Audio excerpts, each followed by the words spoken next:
there, welcome to today's episode of Drum Tips. I'm so glad you're with me here today.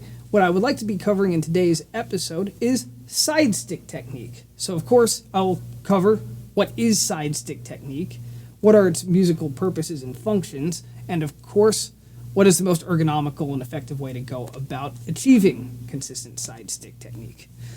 So first of all, side stick is that tone you hear from the snare drum that strikes the rim. You hear this throughout mellow sections of rock songs and pop songs. You hear it throughout, 1970s yacht rock. That was a very, very common subgenre that used side stick all over the place.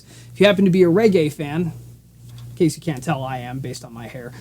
If you happen to be a reggae fan, you hear it in roots reggae all the time. In fact, it's actually more common to use side stick method than it is to use rim shots like it is in most other genres. So side stick crosses a ton of different genres. You'll hear it in jazz too, by the way, in the really mellow sections of jazz. It crosses many, many different genres. It's an incredibly useful tool to have in your toolkit. So basically, the way you want to go about utilizing side stick and getting that really consistent and crisp side stick tone is first you're going to grip molar technique. You're going to go through that method of gripping with the thumb and the first finger first, and then you're going to place your stick, which is in reverse, by the way. Notice that I have the butt end of the stick pointed towards the camera, not the tip end, as you would normally expect. And you're going to place the stick on the head of the drum, along with your back three fingers. Now, in order to get the consistent tone, you want to look at your snare drum like it's an analog clock. And you want the butt end of your stick pointed towards 2 o'clock.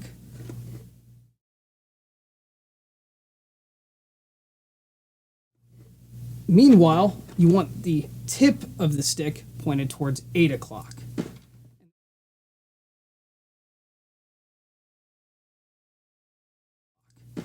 And then roughly, you want about this much of the stick, about that much hanging off the side of the drum. And meanwhile, you want about this much, just a little bit of room, between the tip of the stick and the other side of the rim. So what I'd like to do now is demonstrate just a few isolated side sticks to give you the idea of the proper ergonomics and technique in getting a consistent side stick tone.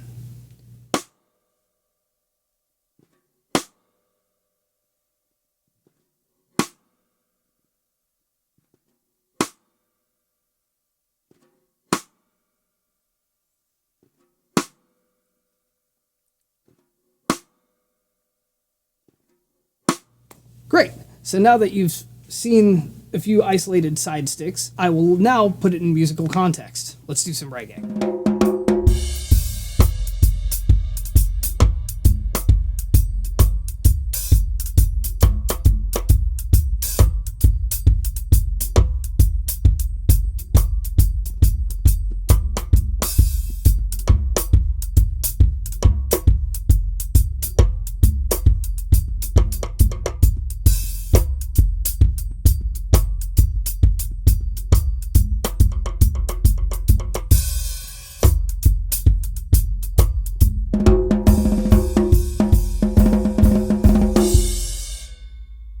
Future Kev here. I just wanted to make one point very clear that if you are playing a piece of music or a song that has a lot of transitions between, say, playing rim shots and playing side sticks, that it actually is more ergonomical, especially if you're playing live, to just stick to the standard positioning of, tip out as opposed to butt end out.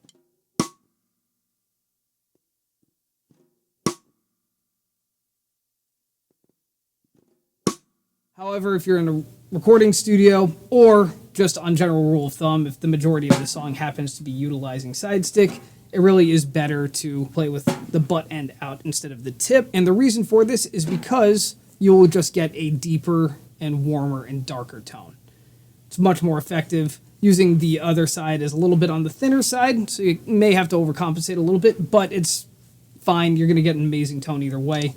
but this way will definitely be a little bit on the thicker side. Thanks so much for watching today's clip. I hope it was both enlightening and engaging. If you like what you've seen here, please go ahead and like the video no matter what platform you are on, and subscribe if you're on YouTube. That always helps out with the algorithm, and I will see you in the next episode of Drum Tips. Until then, rock on.